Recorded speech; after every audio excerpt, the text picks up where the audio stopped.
Estamos aquí y seguimos con Hebreos. No sé cómo les ha ido, si han estado repasando, releyendo Hebreos y demás. Como hemos dicho ya varias veces, Hebreos tiene un propósito pastoral que es el de animar a los hermanos, a la comunidad judeo-cristiana a la que está dirigido, a permanecer en la fe. Y el autor toma en cuenta las características de la congregación a la que está escribiendo y toma en cuenta algo que a veces nosotros no le prestamos la atención suficiente, y es como en situaciones de crisis personal, familiar, social, cultural, etcétera, los creyentes buscan refugio o enfrentan el atractivo de solucionar la situación actual a partir de lo que ellos aprendieron en su pasada experiencia religiosa. Entonces, ustedes no sé si lo habrán visto, yo lo he encontrado con algunos creyentes que, como la mujer de Jacob, escondían ídolos ahí en su casa, ¿no? Y que en momentos de crisis tienen algún tipo de acercamiento al ídolo o a visitar algún lugar, un templo y demás. El autor de Hebreos toma en cuenta cómo los antecedentes religiosos afectan el estado actual de la persona. Y él argumenta de una manera categórica, pero si ustedes se fijan, si nos prestamos atención, no va tratando de pelear, de discutir de manera confrontativa con esas tradiciones religiosas, sino que va presentando verdades contundentes. Y por ejemplo, en los primeros 4 versículos del capítulo 1, se establece la superioridad del Hijo respecto de los profetas. ¿Sí? La superioridad de la nueva comunicación, del nuevo modelo de comunicación de Dios con los suyos por medio de Jesucristo. Sí establece algunos contrastes. En el pasado habla de nuestros antepasados, otras épocas, otros modelos, otras formas, de muchas maneras, etcétera. Hace referencia dependiendo de la traducción. Y entonces establece, pero el Hijo es superior a los profetas, a toda revelación anterior. Y luego, a continuación de esto, de esa declaratoria tan contundente de que en estos días finales nos ha hablado por medio de su Hijo, describe cuáles son las características de la identidad del Hijo. Ya lo hemos dicho, a este lo designó heredero de todo y por medio de él hizo el universo. El Hijo refleja el brillo de la gloria de Dios y es la fiel representación de lo que él es. Bueno, así sigue estableciendo. No empieza a defender a Jesús, no pelea en contraste con las tradiciones. Pero hay una segunda fase que llama la atención y es que a partir del versículo 5 en adelante, prácticamente lo que resta del primer capítulo, versos 5 al 14, establece la superioridad de Jesús, del Hijo, por sobre los ángeles.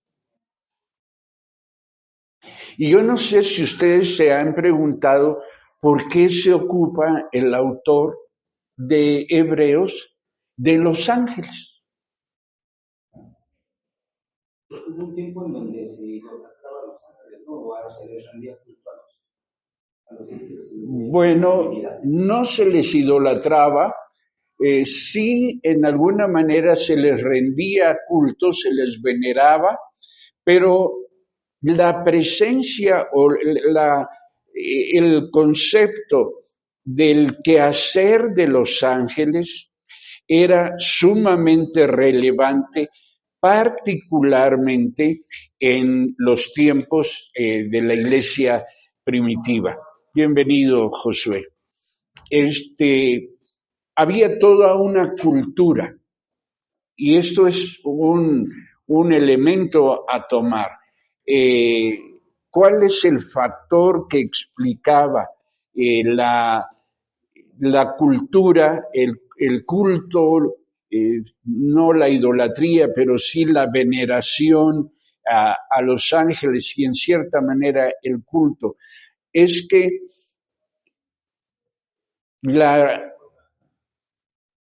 voy a usar el término que no quería usar, la religión judía enfatizaba la trascendencia de Dios.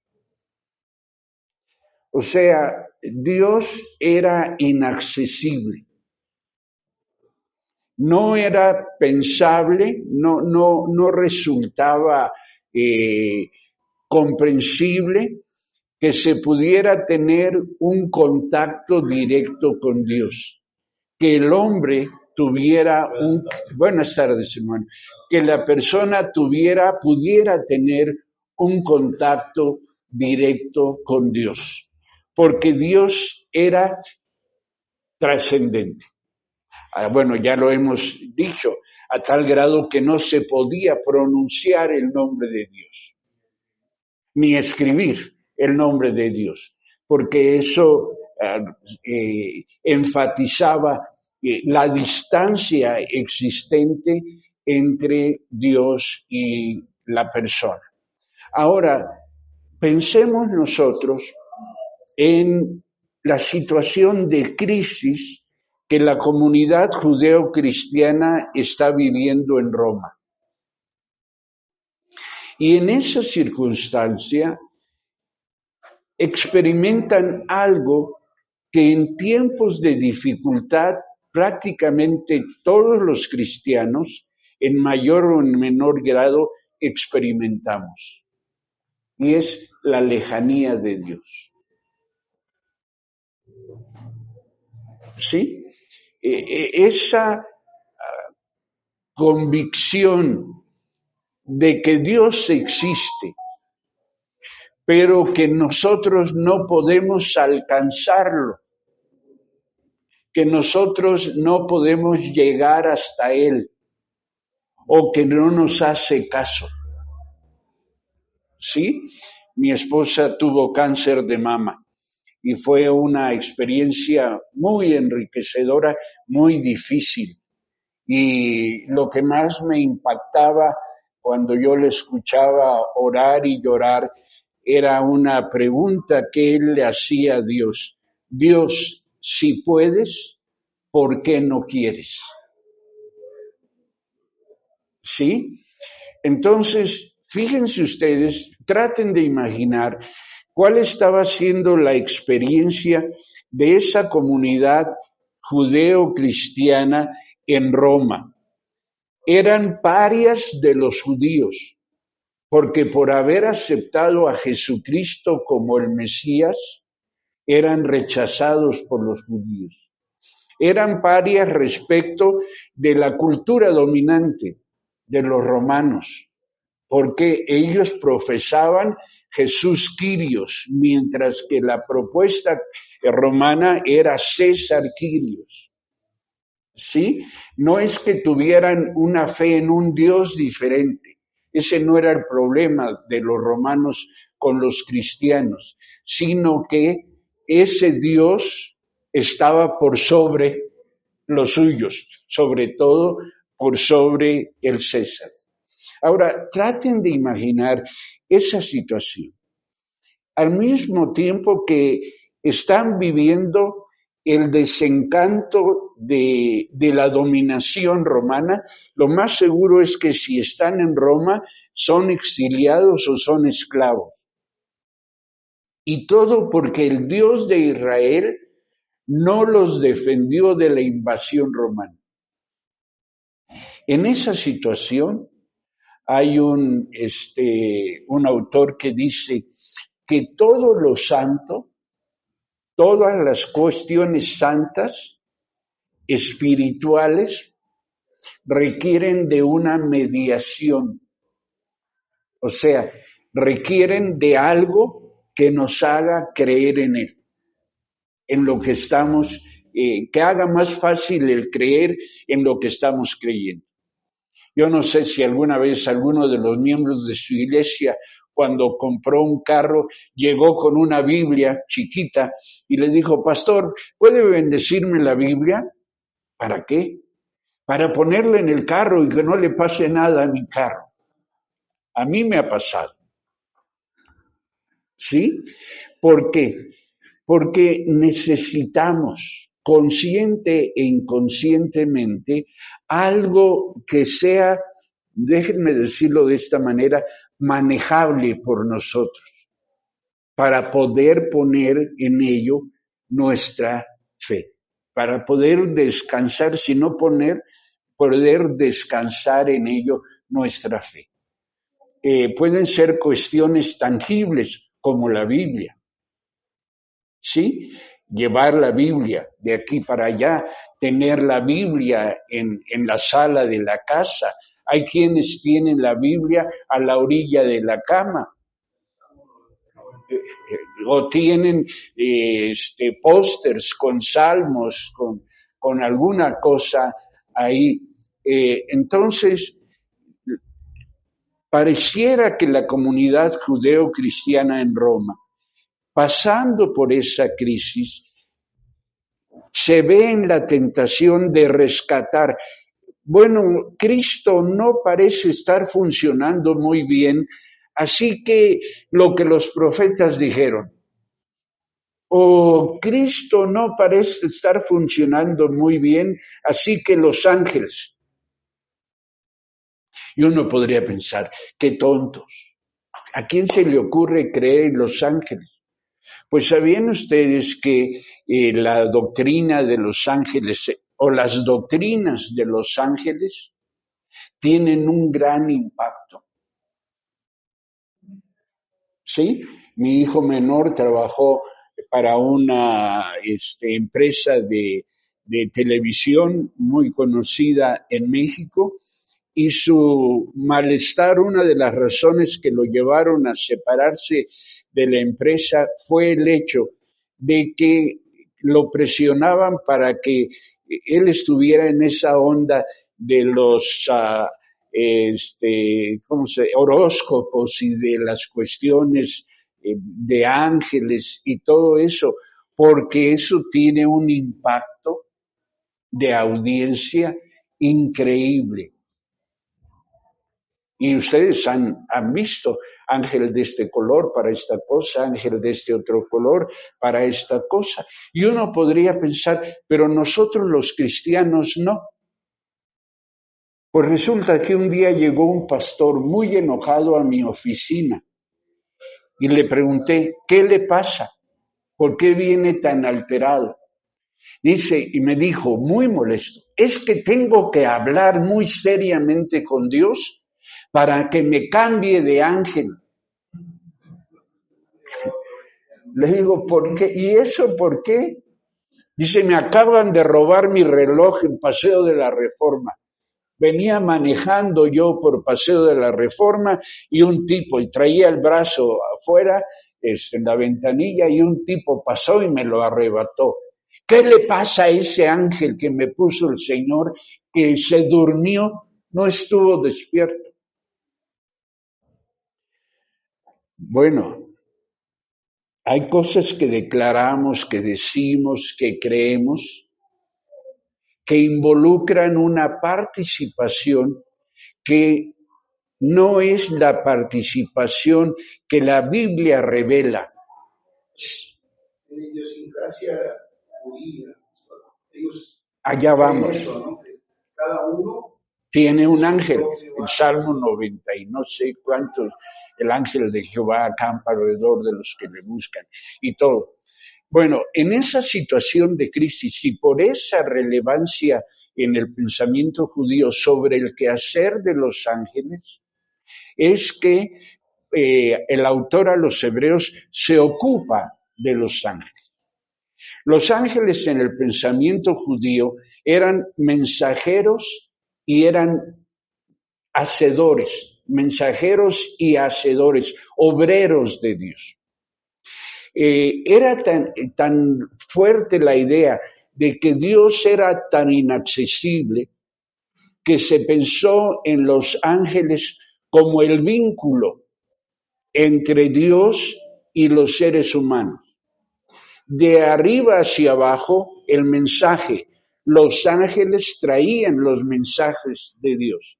Eso será basado, por ejemplo, en el sueño que tuvo Jacob. El sueño que tuvo Jacob es una de esas tradiciones que ayudaban a pensar. Los ángeles que subían y bajaban, pero además el ángel era el que llevaba las oraciones a Dios. Y había toda una estructura angelical. Porque Daniel, pues en Daniel 10, donde dice, Daniel estaba de rodillas, llegó el ángel y le dijo, para llamar temas, porque desde el primer día que dispusiste tu corazón para entender y humillarte, la presencia del Señor fueron oídas sus palabras, y a causa de tus palabras fue venido. Así es. Es el mensajero que actúa, es el mensajero que obra en favor de los seres humanos. Y esta era una cultura muy fuerte. Y lo que nos lleva a nosotros a preguntarnos de manera complementaria, ¿cuáles son esas ideas, esas tradiciones de la religión de nuestros padres, por así decirlo, que todavía perviven en nosotros y en nuestros miembros, en los miembros de nuestras iglesias, aquellos a los que nosotros estamos pastoreando? ¿Cuál es la pervivencia de esos conceptos religiosos? ¿Sí? Un día estaba yo en mi oficina y llega un hermano con una bolsa de plástico llena de estampas de santos, de vírgenes y algunas imágenes ahí. Y me dice, mira hermano, fui a hablar con la hermana fulana, una hermana que se acababa de bautizar, y vi que en su casa todavía tenía esto, ya no lo tenía en las paredes, pero lo tenía ahí arrumbado. Y yo le dije, hermana, ¿y por qué todavía lo tiene? Y dice, ay hermano, es que me da cosa deshacerme de ello. Dice, entonces yo la exhorté y le dije que me los diera. Dice, hay algunas imágenes muy costosas, hermano. Sí, yo creo que podríamos obtener algún beneficio de eso. Eso fue lo primero. Y lo segundo es que le dije, bueno, ¿y por qué no lo destruyó usted?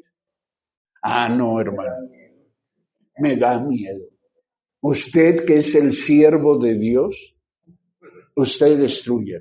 Fíjense ustedes cómo existe la pervivencia de ciertos conceptos que pueden ser enfrentados de manera negativa, rechazándolos. O en un momento dado, yo he escuchado a hermanos, más de 3, que están convencidos de que las luchas que tienen en el Señor fue porque dejaron la Iglesia Católica. Porque a partir de que sirven al Señor, están teniendo luchas que no habían tenido antes. Exactamente. Entonces, es toda una mezcla de situaciones las que se está viviendo. Ahora, uno pensaría que la Biblia tiene un acercamiento único hacia los ángeles, pero no. Podemos ver cómo los autores de la Biblia reflejan las distintas corrientes de pensamiento que había al interior del pueblo judío. ¿Recuerdan ustedes, por ejemplo, a Pablo, que en 1 Corintios 11 dice que las mujeres deben cubrirse la cabeza? ¿Y cuál es la razón que da? Por causa de los ángeles. ¿Cómo explicamos eso? Había una tradición, una corriente entre los judíos que interpretaban Génesis 6. ¿Recuerdan qué dice Génesis 6? Que los hijos de Dios vieron que eran hermosas las mujeres y se mezclaron con ellas, y de eso dio lugar una raza de gigantes. ¿Sí? Entonces, no dice literalmente que los hijos de Dios sean los ángeles, pero el término hijos de Dios era un término aplicable a los ángeles. Por eso, pastor, creo yo que el autor de Hebreos trata de hacer la diferencia, porque ahora los judeocristianos marcaban a Jesús como un ángel, como un hijo. Pero en el Antiguo Testamento siempre para referirse a los ángeles como hijos de Dios, por ejemplo, cuando Job decía, los hijos de Dios, y entre ellos venía Satanás, siempre es en plural. Sí. No es en singular. Y no solamente es una cuestión de la pluralidad, sino que Hebreos, como lo vamos a ver en un momento más, destaca una cuestión que resulta de manera interesante e importante. Pero volvamos a la cuestión de Pablo, que está mencionando eso. Uno podría pensar, Pablo creyendo que los ángeles se habían, hombre, ni que fuera griego, porque los griegos sí creían que los dioses podían cohabitar con los seres humanos, tener relaciones y dar a luz hijos semidioses, ¿no? Ahí está. Pero, por ejemplo, en el Antiguo Testamento, el pensamiento judío es único respecto de que Dios entregó a Moisés la ley. Pero Pablo parece no estar tan de acuerdo en ese acercamiento. Alguien léanos Hechos 7, 53.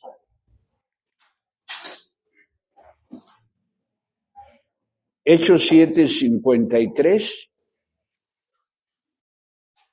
Y alguien más váyase por Gálatas 3, 19. Por medio de los ángeles, todos ustedes recibieron la ley de Dios, pero no la han obedecido. ¿Qué dice ahí? Por medio de los ángeles, porque había una corriente judía que decía que Dios le había entregado la ley a los ángeles y los ángeles se la habían entregado a Moisés. ¿sí? Y si ya tienen Gálatas 3:19, Entonces, ¿para qué sirve la ley? Fue añadida a causa de las transgresiones, hasta que viniese la simiente, a quien fue hecha la promesa, y fue ordenada por medio de ángeles en mano de un mediador. ¿quién era el mediador? Moisés. Lo que escribió, ¿Sí? En la nueva versión internacional dice, la ley se promulgó por medio de los ángeles, por conducto de un mediador. Eso yo estaba haciendo memoria, ¿verdad? Lo relacionaba también cuando Pablo dice, como un ángel viniera y anunciara un evangelio En Gálatas, al que hemos anunciado sea anatema. sí, pero ahí uno puede ver, y eso lo quiero señalar porque creo que a veces nosotros necesitamos ser un poco más humildes en nuestro acercamiento a la palabra, al estudio y aún a la enseñanza de la palabra. Si alguien viene y me dice a mí, la Biblia se contradice porque Éxodo dice que Dios le entregó a Moisés la ley y Pablo dice que se la entregó a los ángeles.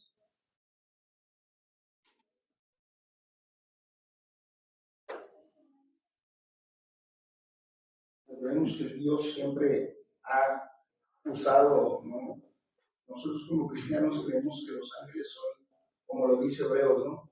Ministros que Sí, siempre... pero usted dice, nosotros como cristianos creemos que son ministros, pero en ese ministerio yo no veo un fundamento bíblico, aparte de las referencias que Pablo hace, de que los ángeles hayan sido mediadores para la entrega de la ley. Porque si algo destaca la posición tradicional judía, es la preeminencia de Moisés. Por eso es la contraparte Moisés de Jesús, cuando en lo que conocemos como el Sermón del Monte, hace referencia a Moisés para contraponer el mensaje, lo que podríamos decir, la nueva cultura del reino. Ustedes oyeron que fue dicho en Mateo capítulo 5 encontramos todo un simbolismo que refleja, que atrae la atención del lector para establecer un contraste. Jesús subió al monte y sentándose empezó a enseñar a las multitudes. Si yo soy judío y pienso en monte y pienso en sentarse y pienso en multitudes, ¿con qué lo relaciono? Con Sinaí. Porque Moisés subió al monte. En el monte recibió la ley y bajó a entregársela a la multitud. Son figuras que el autor Mateo, en este caso, utiliza para establecer el contraste. Miren, Moisés subió al monte, a él le dieron la ley. Ahora Jesús sube al monte, se sienta, ese es un indicador muy interesante. Jesús tenía un ministerio que se llama peripatético. Jesús iba caminando, enseñaba mientras caminaba, pero cuando él quería enseñar algo especialmente enfático, se sentaba, porque esta era la costumbre de los maestros. Por eso es que en algunas tradiciones religiosas, como la Iglesia Católica, la más conocida, cuando el sacerdote presidente de la misa predica o dice algo de manera especial, tiene su lugar especial, se sienta. porque el sentarse es símbolo de autoridad. Ustedes han visto en las plataformas de muchas iglesias, hay sillas para que se sienten los ministros, pero generalmente al centro está una silla que es diferente a las demás, más cómoda, más elegante, etcétera. Esa es la silla para el pastor, para el ministro titular. Por eso se habla, de ahí viene el término catedrático, porque enseña ex cátedra, en la silla. Cátedra viene de silla. Entonces se enseña en la silla. Así que hay un contraste, que es lo que rescata precisamente, como bien nos dice el pastor, el autor de los Hebreos, para enfatizar la diferencia entre el ministerio de Cristo y el ministerio de los ángeles. ¿Quiere decir algo, pastor? ¿No? ¿Alguien quiere decir alguna cosa? ¿Qué les dice esto que estamos viendo ahorita?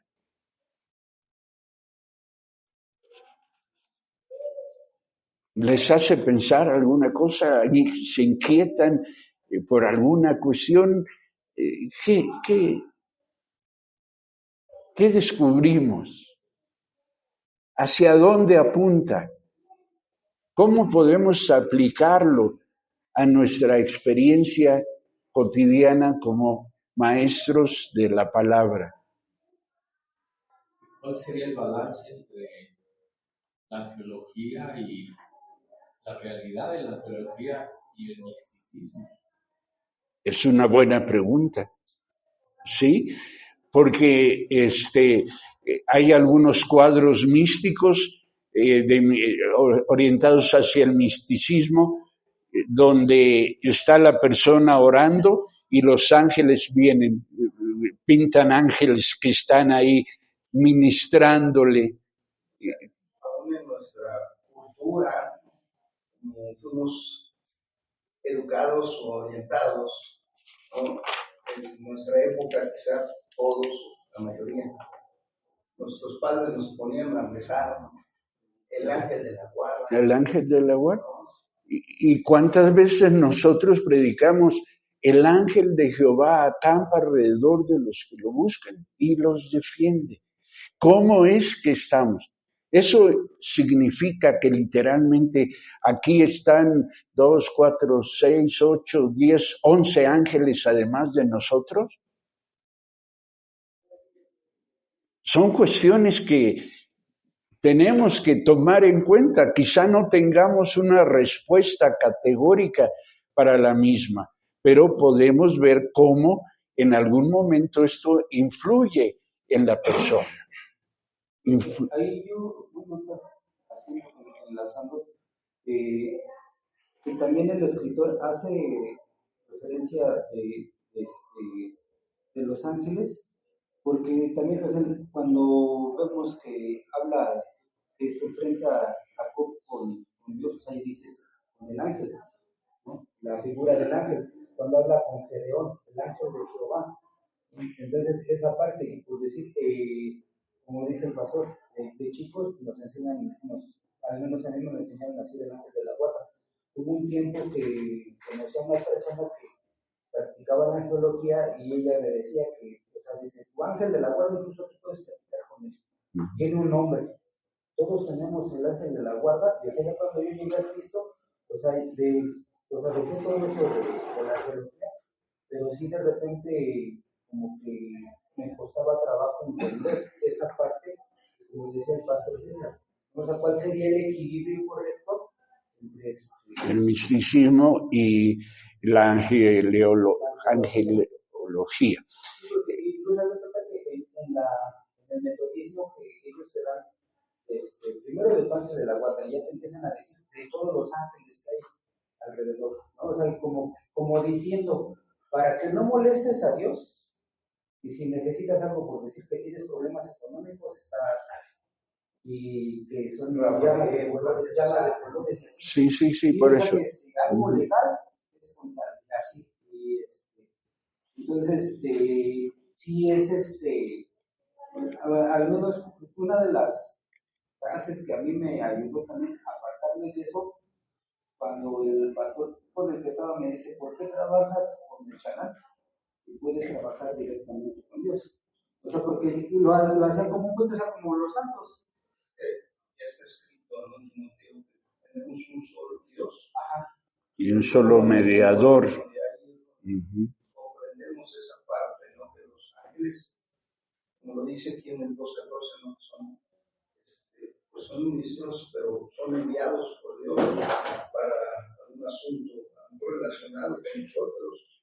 O en la economía exacto, ¿no? Es un ejercicio, yo lo hice, es un ejercicio interesante el repasar los pasajes bíblicos, sobre todo en el Nuevo Testamento, que hablan de la participación de los ángeles. Por ejemplo, la historia del nacimiento de Jesús está llena de ángeles. En el caso de Moisés, pelean por su cuerpo. Y eso, decía yo hace un rato, la cuestión de la humildad. ¿Qué le podía servir el cuerpo de Moisés al diablo? ¿Por qué pelear el cuerpo de Moisés? Yo no sé, no puedo entenderlo. Pero algo más profundo, ya lo mencionaba Rodolfo, cuando Jacob ¿pelea con Dios o pelea con el ángel del Señor? Porque es una figura que puede ser interpretada indistintamente. ¿Sí? Puede ser interpretada como que Jacob peleó con Dios y lo venció, aparte de todo. Bueno, ahí no sé hasta qué punto, por decir, yo me pongo a jugar con mi hijo, siempre sale ganando él, en todos los aspectos, nos sale ganando. Si me pongo a jugar fútbol, él anota, ¿no? Y anota. Últimamente nos ponemos a jugar gato. Y él gana. Y él gana. Sí, pero ahí usted está hablando de un padre complaciente. Pero el contexto de la historia del pleito entre el ángel del Señor, el Señor mismo, o el ángel, un representante suyo, no hay lugar para la complacencia, porque tan no es complaciente Dios que me deja cojo a Jacob. Pues sí pienso. Sí, pero usted no le da, dice, ya cálmate, y le desconchaba la cadera. Se me pasó la mano. Así que a Dios se le pasó la mano. Bueno, es buena cuestión esa. Lo que hace Hebreos es destacar la preeminencia del Hijo por sobre los ángeles. Perdón, pastor, disculpen. Y en conclusión, por ejemplo, en el caso de Pablo, por causa de los ángeles, ¿usted tiene alguna conclusión en ese pasaje? En ese pasaje yo tengo mi posición y es que ahí lo que está reflejando Pablo es su formación personal, que por lo tanto no tiene una universalidad, no es aplicable a todas las circunstancias y es explicable en función de la cultura de Pablo. ¿Por qué dice Pablo eso en Corinto? Bueno, hay varios factores para Corinto, para ese pasaje. El primer factor es la herencia judía de Pablo en esa corriente de una cierta veneración a los ángeles. Sí, Pablo pertenece a esa escuela de angeología, sí, es así como se dice. que no era una posición general de los judíos. Porque así como había quienes no creían en los ángeles, había quienes creían en los ángeles y quienes creían de más en los ángeles. Lo primero es eso, lo que Pablo heredó en su tradición judía. La segunda cuestión es la coyuntura particular de Corinto. Corinto es una ciudad, es un puerto donde la cuestión de la promiscuidad sexual es sumamente destacada y en ese lugar y en ese momento, más atractivo que un pecho de la mujer era el cabello. El cabello era mucho más sensual. Mientras más grande, largo el cabello, mientras más adornado el cabello, era una invitación. Las prostitutas tenían un especial cuidado de su cabello. ¿Por qué? Porque en la cultura de ese entonces había una mezcla, en un puerto había una mezcla en donde lo mismo había mujeres cubiertas totalmente con túnicas que mujeres semidesnudas. Así que ni las piernas ni los senos de las mujeres eran para todos una cuestión especialmente atractiva, pero en Corinto, en esa cultura particular, el cabello era un instrumento de las prostitutas. En la traducción Reina Valera se dice que las mujeres deben evitar los peinados ostentosos, pero esa fue una trampa, porque en el original, en los originales, en la lengua original, no se lee peinados ostentosos, se lee trenzas. Las mujeres no deben hacerse trenzas. Sí, pero cuando se tradujo en 1800, alguien leyó la fecha, eso, que se actualizó la traducción, se dijo, oye, pero si en América Latina el peinado de las mujeres sencillas, humildes, es la trenza. Entonces se dijo peinados ostentosos. Así como aquel pasaje de serán blancos como la nieve, en los lenguajes africanos no dice serán blancos como la nieve, sino serán blancos como la pulpa del coco. Porque hay países, hay lugares donde no conocen la nieve. ¿Sí? Creo que ya les conté que yo tuve la oportunidad de platicar con una mujer traductora de las sociedades bíblicas que trabajó entre los esquimales. Y ella me decía cómo cuando Juan dice que los discípulos vieron al Señor, se regocijaron, ella no encontraba en la lengua aborigen un término para regocijarse.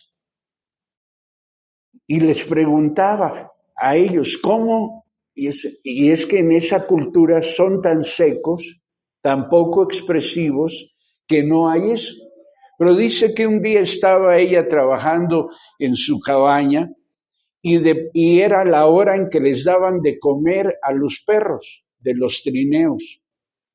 Y entonces oyó la algarabería de los perros y le preguntó a su chalán ahí, a su secretario, oye, ¿cómo se dice eso que están haciendo los perros? Y ya le dijo la palabra. Y entonces cuando presentaron la traducción en un culto muy solemne y todo, le preguntaron a ella, ¿qué pasaje quiere que se lea? Y ella dijo, ese, porque es el que más trabajo me costó. Y cuando le llevaron el pasaje, alguien lo leyó ahí al público, todo el mundo empezó a reírse. Y ella preguntó, ¿por qué se ríen? Dice, porque acaba de decir usted que todos los discípulos se empezaron a mover la cola. porque eso era el significado de ese término. Las traducciones, hay un principio, es traductore traitore. Las traducciones traicionan a veces la lengua original. Traductore, el traductor, traitore, traiciona. ¿Sí? Entonces, ese sería el elemento. Y un tercer elemento en el caso de Pablo y de Corinto era que en la cultura en aquel entonces no estaba bien visto, no era bien visto que las mujeres hablaran en público. Era una falta de respeto. Entonces, las comunidades cristianas se enfrentaban al reto. Llegaba alguien a la comunidad y veía que las mujeres estaban sin velo, con el cabello suelto y hablando en público e interrumpiendo a los hombres que estaban hablando. Era imperdonable, pero era propio de esa cultura. ¿Sí? Entonces, ese es uno de los pasajes a los que yo me acerco, tomando en cuenta particularmente esas características, como el que ya hemos mencionado. Timoteo, por causa de tus múltiples enfermedades, ya no tomes agua, toma vino. ¿Sí? O cuando leo Eclesiastés, que lo mejor que podemos hacer es gozarnos con la mujer de nuestra juventud, beber y comer y tomar vino y todo eso. Hay un contexto cultural que nos permite comprender ese pasaje. Por otro lado, se puede decir que la restricción que está haciendo Pablo es por el marco de referencia. Es el marco de referencia que tiene la cultura. Todo el origen. Exactamente. Sí, podemos ver que Jesús rompe con algunos esquemas culturales, pero no llega a extremos. María y Marta parecen tener una gran libertad para hablar con Jesús, aun cuando ellas eran mujeres y Jesús era hombre. Como con la samaritana en el pozo. ¿Sí? ¿Qué explica? La sorpresa de la mujer. ¿Cómo tú, siendo judío, me estás hablando a mí aquí en público, a mediodía, en el pozo de Jacob, en un lugar tan público como eso? Así que esa sería mi aproximación, pastor, a ese pasaje y a los otros que he mencionado de Gálatas y de Hechos. ¿Sí? ¿Contradice Moisés lo que dice Éxodo? Sí y no. Se refiere a la forma, pero el hecho básico es que fue Dios quien reveló a Moisés, Dios quien entregó la ley al pueblo de Israel por medio de Moisés. Lo demás es secundario. No me detendría. Ahora, vayamos a sus Biblias, por favor, y yo sigo recomendando lo de las hojitas estas, y vamos a ver que el autor de este pasaje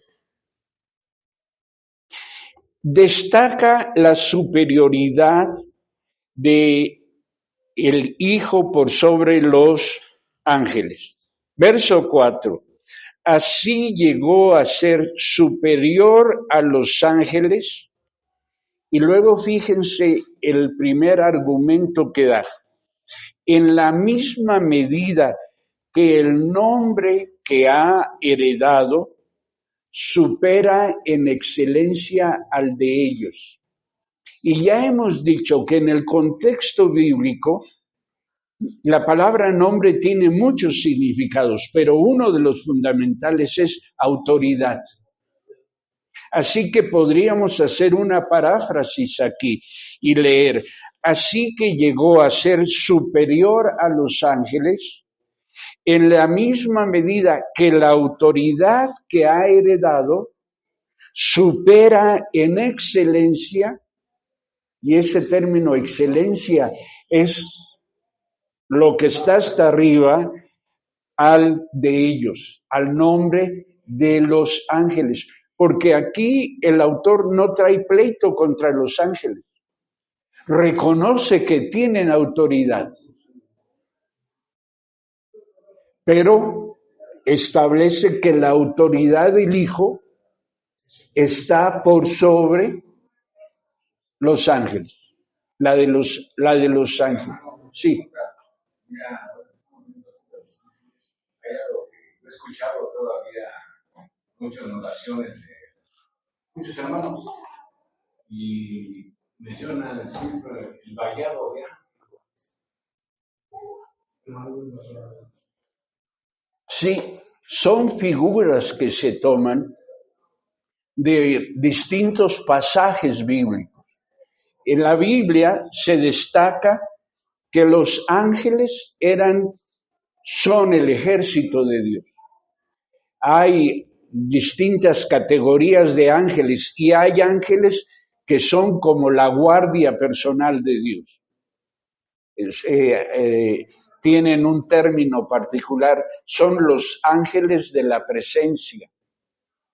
Distintas corrientes judías dicen que son 7, aunque creo que en nuestras Biblias solo se mencionan a 3 de ellos, pero en los libros apócrifos de origen judío se mencionan otros 4. Y estos son los que estaban en la presencia del Señor, los que protegen al Señor, los guaruras del Señor, ¿sí? Son los que saben lo que va a suceder, pero no porque tengan la capacidad, sino porque como están en la presencia del Señor, se enteran de las cosas, se enteran de todo. No hay una revelación para ellos. Hay un conocimiento que resulta de la cercanía con el Señor. Ahora, nosotros usamos muchas figuras aplicables y las aplicamos en nuestra espiritualidad, en nuestro acercamiento devocional. Ya he mencionado en algún momento la sangre de Cristo. La sangre de Cristo te cubra.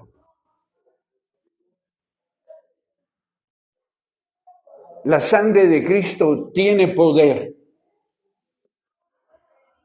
Sí, la sangre de Cristo tiene poder, pero ¿cuál es el fundamento bíblico que yo puedo utilizar para decir que la sangre de Cristo cubre a Rodolfo para protegerlo de accidentes o de violencia, del reloj, sí, de que no le roben el reloj? Creo que ya se lo robaron porque no le veo reloj a Rodolfo.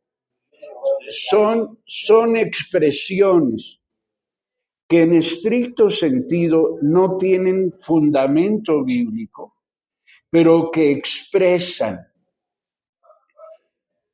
una manera de pensar.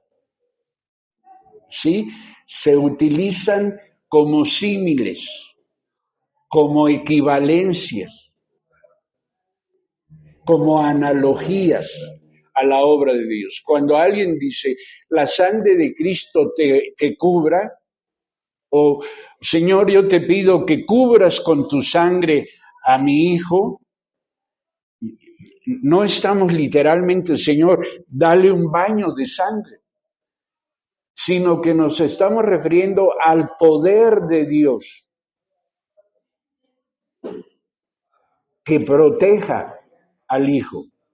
Pero estamos usando una analogía, estamos usando un símil, pero hay que tener conciencia. El riesgo que yo veo ahí es cuando en un momento, por las circunstancias que la persona esté viviendo, le otorgue una literalidad al ser cubierto con la sangre de Cristo o al vallado de ángeles. como cuando la católica es como la hoz. Que sería guardada toda proporción. Ahora, eso no quita, pastor, que los ángeles actúen como protectores. La esposa de Billy Graham, Ruth Graham, creo que se llama, ella es hija de misioneros. Y ella, no sé si nació o parte de su infancia la vivió en China, cuando sus padres eran misioneros en China. Y en la guerra de los Boers, en la primera parte del siglo pasado, las misiones cristianas fueron constantemente atacadas por los nacionalistas chinos. Y estos destruían templos, escuelas, orfanatorios, hospitales que habían sido fundados por misioneros, especialmente norteamericanos e ingleses. Y sucedió que avisaron que iban a destruir las instalaciones donde los padres de Ruth Graham tenían su misión. Todo el mundo supo que esa noche iban a destruirlo. A la mañana siguiente no había pasado nada. Y entonces la gente del pueblo fue y cuestionó a aquellos, no que los iban a destruir, ni vinieron, no, sí fuimos. Pero vimos a seres sobrenaturales de fuego que rodeaban ese lugar. Y traían en sus manos como espadas también de fuego. No pudimos hacer. Yo creo que los ángeles cumplen funciones de protección. Yo creo que los ángeles cumplen funciones de acompañamiento, pero no como intermediarios, sino como mensajeros de Dios, que no es lo mismo. ¿Sí? Porque no están entre nosotros y Dios, sino que Dios los usa para cumplir un propósito determinado. ¿Sí? Porque una de las características en la angelología hebrea es que los ángeles son incorpóreos, no tienen cuerpo, pero pueden tomar la apariencia humana.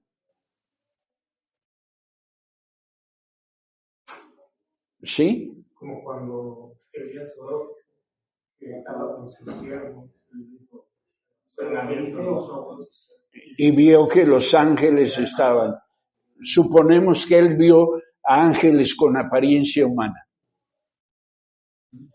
¿Sí? Como que cuando el ángel se le apareció a María, o cuando los pastores vieron a los ángeles cantando en el cielo, gloria a Dios, los pudieron identificar porque los vieron con apariencia humana, lo cual no significa que los ángeles tengan cuerpo humano. A diferencia de Jesús, porque había una corriente gnóstica que decía que Jesús era como los ángeles, que tenía apariencia de humano, pero no era realmente de carne y hueso. Por eso Juan utiliza esa figura cuando están los discípulos, una vez que el Señor resucitó y se les aparece y Tomás no estaba ahí. Y entonces Tomás dijo, y que yo hasta que no lo vea y meta mi dedo y meta mi mano, yo no voy a creer. Y Jesús no solo le dice, a ver, mételo, no dice que lo haya metido, pero también se destaca que Jesús comía. lo cual destaca que no había resucitado en un cuerpo espiritual, sino en el mismo cuerpo que tenía. Por ejemplo, pastor, cuando viene con Abraham, Que ven, son 3 varones que comieran con ellos, y resulta que ahí, ese es uno de los pasajes difíciles, porque parecería que uno de los 3 era Dios. Hay una palabra que se utiliza para cuando Dios toma una forma, y es la palabra teofanía. Una teofanía es una manifestación física de Dios, como la zarza, en el caso de Moisés, que estaba ardiendo. Ahí estaba la presencia de Dios. Dios no era la zarza no era Dios, pero Dios se hacía presente en la zarza. En la cuestión del libro de Hebreos, pastor, era muy fuerte la creencia hacia algunas cosas respecto a los ángeles. La historia de Hechos 12 dice que Pedro estaba en la cárcel. Y los ángeles. Toda la historia. El ángel vino, le tocó, le dijo, levántate con tus sandalias, con tu manto, abrió la puerta de la cárcel, lo sacó, ya en cierta calle lo dejó, llegó a casa de donde estaban reunidos, una muchacha. La pobre Rode ahí salió. Otra vez cerró la puerta y fue y les avisó, les dijo, pues es Pedro. Y dice, y no le creían porque pensaban que probablemente será su ángel. Era su ángel, sí.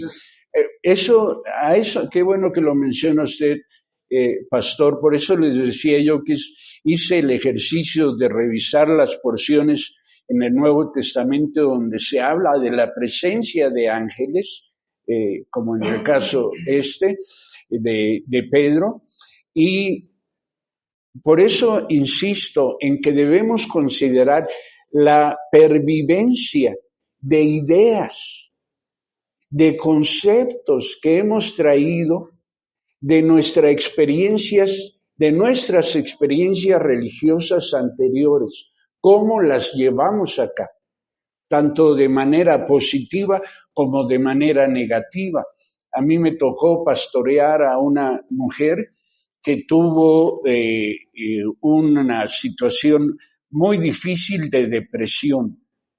Y según ella, el Señor la liberó de la depresión porque prácticamente memorizó toda la Biblia. No se sabía toda la Biblia de memoria, pero cuando yo estaba diciendo tal o cual cosa, le decía la cita y ella luego mencionaba la cita, porque yo tengo muchos problemas con las citas.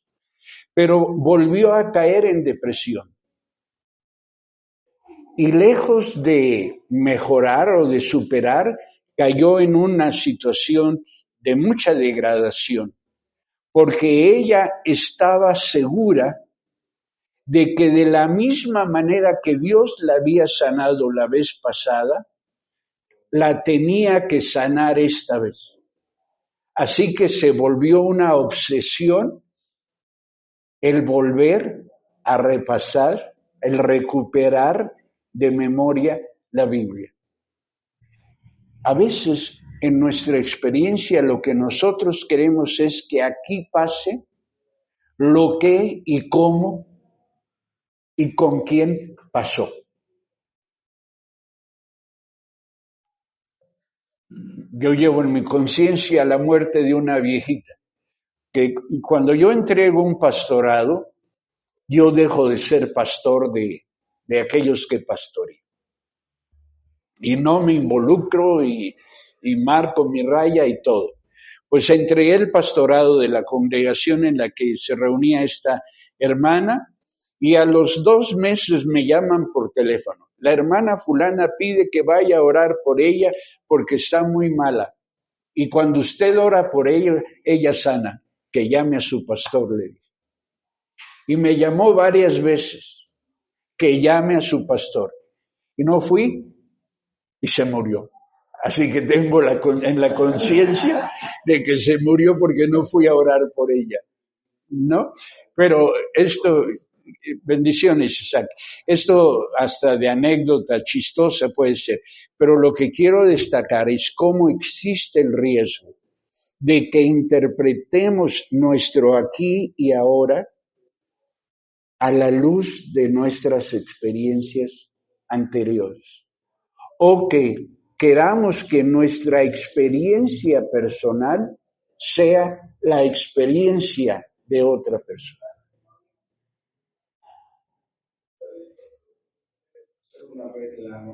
Hacer una norma, una regla de lo que es nuestra experiencia.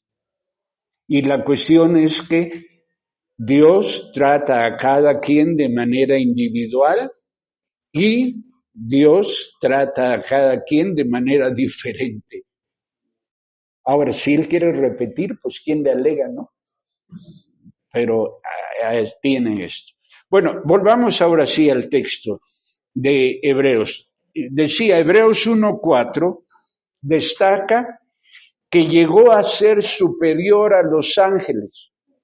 Esta expresión es interesante porque refleja o apunta a una inquietud que existe en no pocas personas.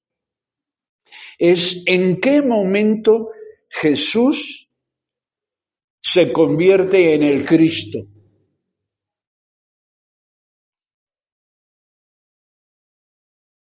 ¿Es desde que nació?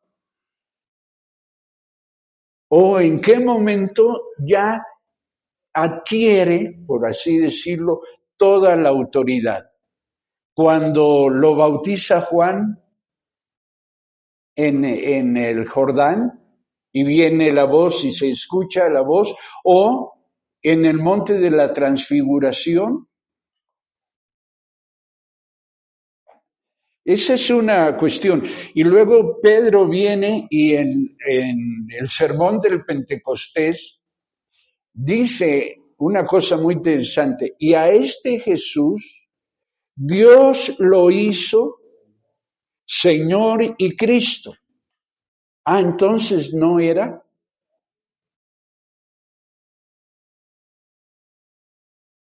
Lo que algunos o la mayoría de los comentaristas concluyen acá es que la manifestación plena de la autoridad en Jesús se da a partir del momento de la resurrección.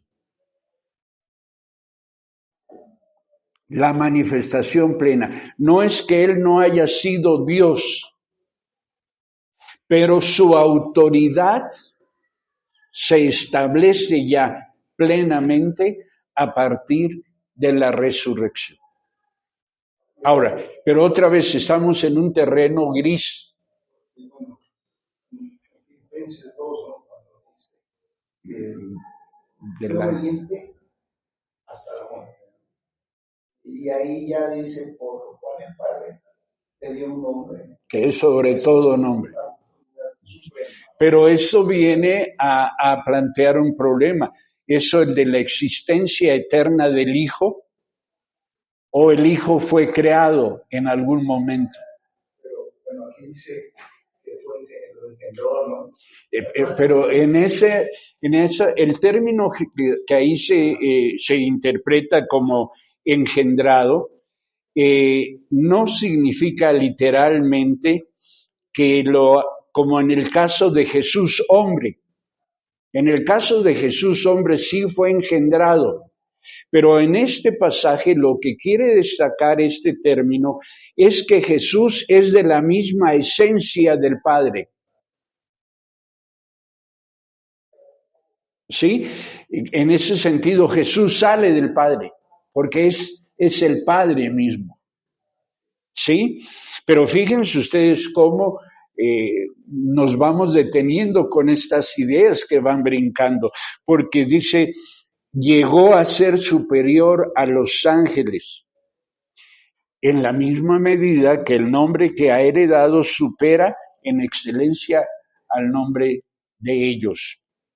Y luego, a partir de esa declaración tan interesante, el autor de los Hebreos nos propone tres duplas de pasajes del Antiguo Testamento.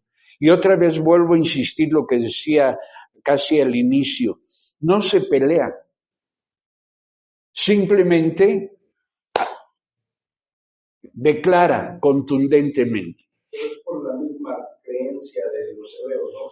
Porque de esa manera está contrarrestando, porque lo que quiere, me parece que podemos decir esto, que la autora de los Hebreos lo que quiere no es destacar el error de los hebreos, sino rescatar la preeminencia de Cristo como la razón para permanecer fieles.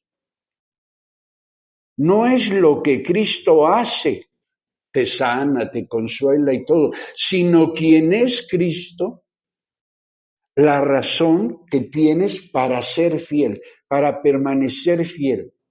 Porque si Él es quien es, entonces lo que Él ha dicho es cierto.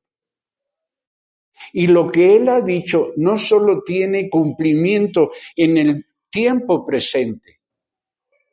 Hebreos apunta hacia la manifestación gloriosa del Señor, al cumplimiento de la fe.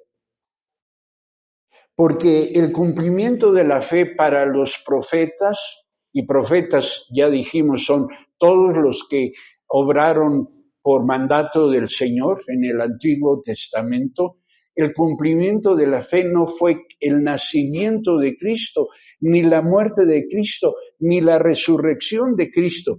El cumplimiento de la fe será cuando Cristo venga en gloria.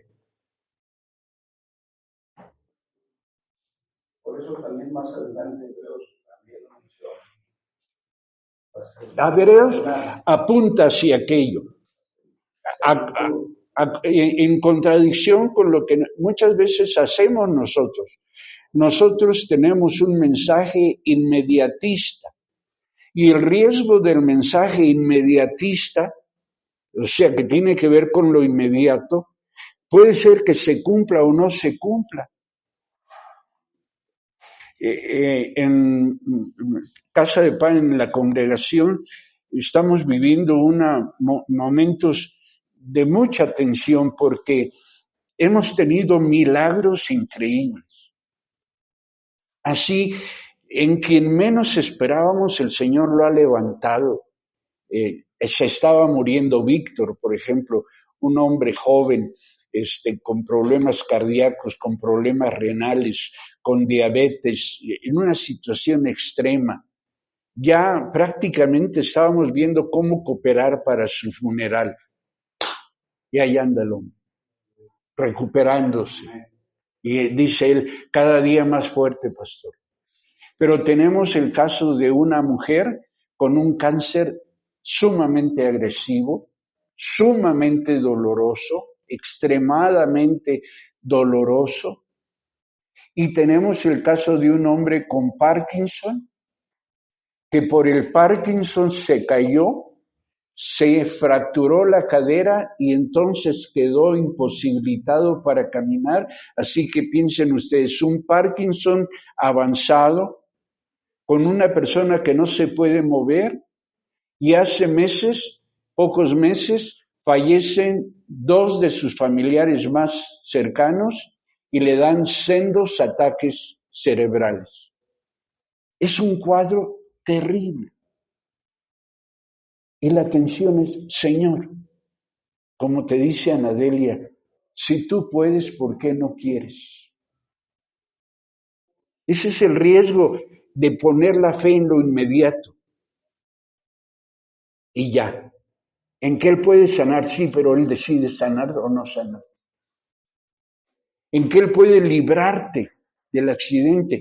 Cuando murió el hermano Mundito, el pastor Raimundo, fundador de la Iglesia Cristiana Evangélica Pentecostés, la iglesia de Pachuca, murió un domingo. Cuando iba de la Ciudad de México al culto en Pachuca, tuvo un accidente en la autopista y murió. La confusión, cómo el siervo de Dios pudo tener un accidente. Yo oí al pastor Ost el domingo cuando fallecieron, ¿cómo se llamaba el grupo aquel donde falleció? Generación de Jesús, falleció su nuero, su yerno, ahí yo lo oí a él y oía su fe, pero también su dolor y su confusión. ¿Cómo es que aquellos que están sirviendo al Señor pueden enfrentar? Por eso Hebreos sí habla del poder de Dios presente, pero no es esa la razón de nuestra fe. La razón de nuestra fe está en la consumación. Hace rato en la mañana que leía es el capítulo 11, que dice que cuando habla de los héroes de la fe, dice, todos ellos se mantuvieron confiando en Dios, aunque no vieron la promesa, ¿no? Y muchas veces, como ya en un libro leía que la hija del pastor le tuvieron que amputar un pie. Y esa toda la iglesia estuvo orando para que la niña sanara y no sanó, y le tuvieron que amputar. Entonces es así. Y había una cierta confusión, pero es lo que, como dices, que para tu esposita, no, Señor, si puedes, ¿por qué no quieres? Por eso. Pero, o sea, vemos la soberanía de Dios. Exactamente. Por eso es que existe ese riesgo de poner nuestra fe en lo inmediato. Hebreos no pone la fe en lo inmediato. Hebreos no les dice que van a ser librados del imperio. Hebreos no les dice que van a ser libres de la persecución. Incluso en Juan 16, 23, el mismo Señor dice, confía en mí, en el mundo tendrás aflicción. O sea, no habla de que, como muchas veces se llega a decir, acércate a Cristo, tus problemas se van a resolver, no vas a padecer. Exactamente. Y el mismo Señor Jesús, pocas veces nos detenemos a pensar en ello. El domingo triunfal no terminó en la resaca de la fiesta. No terminó, oye, qué bien que te pareció, mira cómo me gritaban y mira, es que ya las cosas van a cambiar. Lloró por Jerusalén y le advirtió lo que le iba a suceder a Jerusalén. No era un mensaje de esperanza. Otra vez, el riesgo de poner la fe o de promover la fe en lo inmediato, en el quehacer inmediato de Dios. Porque al final de cuentas, el quehacer inmediato de Dios solo son señales. Por eso Juan enfatiza al hablar de los milagros como las señales. O Marcos, en esa ampliación de Marcos 16, habla, estas señales seguirán a los que creen. Y entonces habla de aquello a lo que consciente e inconscientemente nosotros hemos hecho la razón de ser, los milagros. Cuando desde esa perspectiva los milagros solo son señales que apuntan hacia algo más. Cuando ustedes leen, ven en la carretera una señal ahí con una, o una flecha como culebra, ustedes saben que esa no es la cosa. Eso está avisando que adelante está eso que viene. Entonces, cuando yo veo que alguien sana, yo veo la confirmación de que lo que el Señor ha prometido que va a suceder cuando Él venga, para empezar que Él va a venir, es cierto. Y mi fe no está en el poder para sanar, sino en el poder que se va a manifestar cuando Él venga. ¿Sí? Fíjense ustedes. Pero también es parte del Por eso digo. poder de Dios, no es el todo. Entonces, No, yo no estoy diciendo que no debamos enfatizar esto, pero todo esto es en función de. Por lo tanto, si alguien sana, solo está apuntando hacia aquello. Y si alguien muere, solo está apuntando al cumplimiento de la promesa.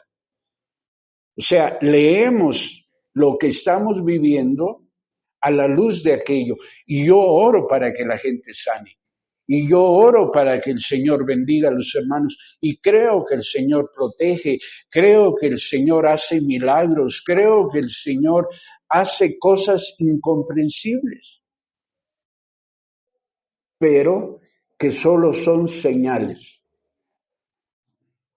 Por lo tanto, no son la razón principal de nuestra fe. No sé si me estoy explicando. ¿Sí? Bueno, vamos para terminar con esto. 3 declaraciones que se refieren a 3 pares de pasajes que el Señor está. Versículo 5. Porque a cuál de los ángeles dijo Dios jamás, tú eres mi hijo, hoy mismo te he engendrado. Y ese hoy mismo te he engendrado se refiere a lo que ya decíamos, ¿no? Tiene que ver con el momento o con la realidad presente. Yo creo que esa es otra parte que maneja el libro de los hechos, de los hebreos, ¿no? Pues por decir, dice, y si oyereis Hoy. Lo maneja 4 o 5 veces. Sí. Si oyeres, no sean como los que oyeron y no, etcétera. Y en otro pasaje, yo seré su padre y él será mi hijo. Estos pasajes están en el Salmo, en el primero de ellos, tú eres mi hijo, hoy mismo te he engendrado, Salmo 2, verso 7. Y en otro pasaje, yo seré su padre y él será mi hijo, segundo de Samuel 7:14 y primero de Crónicas 17:13. Bueno, ustedes busquen ahí en las referencias cruzadas esos. Fíjense cómo establece la diferencia entre el hijo y los ángeles. ¿A cuál de los ángeles les dijo Dios jamás, tú eres mi hijo? Hoy mismo te he engendrado. ¿A cuál de los ángeles les dice que es de la misma esencia que él? No tiene que entrar a discutir si el ángel sí puede o no puede. Simplemente está diciendo, en cuanto a esencia, los ángeles son diferentes al hijo. ¿Sí? Y luego reitera en el otro pasaje, yo seré su padre y él mi hijo, una relación única. Por algo es el unigénito. Los ángeles son creaciones, criaturas, pero no son hijos. Ellos son ministros. Son servidores. Había una idea entre algunas de las corrientes judaicas de que los ángeles, como dice más adelante aquí, eran viento y fuego, que por eso no eran permanentes, no permanecían. Algunos llegaban a decir que si el ángel cumplía con su tarea, desaparecía el ángel. Un poco siguiendo la idea de Jesús cuando habla de Juan el Bautista. ¿A quién salieron ustedes a ver? A Juan, ¿verdad? Y destaca las características y dice que es antorcha encendida. ¿Por qué dice Jesús esto? ¿Qué está diciendo Jesús con esa frase? Antorcha encendida. Porque la luz que está dando Juan es a costa de sí mismo. La tarea que está cumpliendo, la está cumpliendo a costa de consumirse. En cierta manera, es una advertencia profética de que Juan el Bautista, Pastor, perdón, sí, por favor. por ejemplo, en las referencias cruzadas, yo encontraba 2 Corintios 6:18, habla y dice, y nos lleva al mismo pasaje de 2 7:14 de Crónicas, donde dice, y seré para vosotros por padre, y vosotros me seréis hijos e hijas, dice el Señor Todopoderoso. Pero también nos manda Apocalipsis 21:7, donde dice, el que venciere heredará todas las cosas, y yo seré su Dios, y él será mi hijo. Ahí está refiriendo al cumplimiento. Es el cumplimiento final. Es lo que decimos, es el doble tiempo, el ya y el todavía no. Ya somos hijos, pero vamos a ser confirmados como hijos. Por eso el que creyere será salvo, pero el que perseverare hasta el fin, este será salvo. Entonces hay un ya y un todavía no. Ya soy salvo, sí, ya soy salvo, pero al mismo tiempo todavía no soy salvo.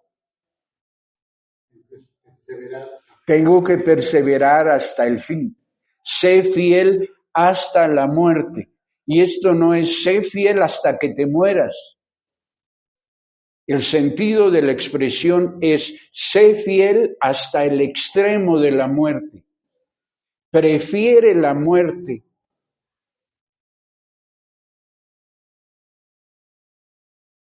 Entonces Pablo, cuando expresaba eso de que había acabado la carrera, estaba expresando esto. Estaba expresando. Por lo demás, yo ya hice lo que a mí me tocaba hacer. ¿Sí? Y solo me espera la confirmación. Entonces, yo agradezco a Dios el ser su hijo. Lo agradezco porque sé que esto no tiene que ver con mis méritos o reconocimientos. Me quita esa carga. No depende de mí. Depende de lo que Él es, de lo que Él hace. Y cómo contribuyo, cómo correspondo yo al quehacer de Dios, para que Él se agrade de mí. Pero al final de cuentas, mis buenas obras no son argumento para que Él me confirme, porque Él me va a confirmar no en función de lo que yo soy, sino en función de lo que Él es. Yo seré su padre y ellos serán mis hijos. Nuestra filiación resulta de la paternidad. Es consecuencia de, es fruto de lo que Dios es. Y además, pastor, cuando Pablo habla de que Él es nuestro Padre y nosotros somos sus hijos, se está refiriendo a nuestra filiación en Cristo. Porque en Juan 17, Jesús establece cómo en Él es que nos hacemos uno con Él y uno con el Padre. Sí, como tú en mí y yo en ti, así ellos en mí. No, Juan 17. Sí, sí. Sí, de que será exacto. Dice Apocalipsis 21:7, el que enciende todo, dice entonces yo seré por padre y será por hijo. Es la confirmación final. Pero en este momento, Corintios y Juan 17, ya somos hijos. Pero esa hijidad tendrá que ser confirmada en el fin de todos los tiempos, cuando Él venga. Entonces, este es el mensaje de Hebreos. Es allá sin dejar de ver lo que está sucediendo aquí, la razón para que yo pueda enfrentar lo que está sucediendo aquí es lo que Él ha prometido. Y por la fe yo creo que es realidad. ¿Sí? Segundo, argumento, versículo 6. Además, al introducir a su primogénito, y este es un término muy particular, porque hay que recordar en la tradición judaica el papel del primogénito. El primogénito era el primero, no solo en tiempo, sino en lugar y en todo, que al introducir a su primogénito en el mundo, Dios dice que lo adoren todos los ángeles de Dios. Y en cuanto a los ángeles dice, Él convierte a sus ángeles en vientos y a sus servidores en llamas de fuego. O sea, contrasta de una manera muy poética al Hijo con los ángeles. El Hijo es tal que debe ser adorado por los ángeles, porque al final de cuentas los ángeles solo son viento y llamas de fuego.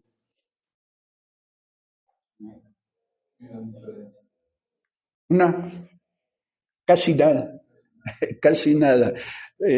Y luego el tercer par de versículos de referencias veterotestamentarias, pero con respecto al Hijo dice, tu trono, oh Dios,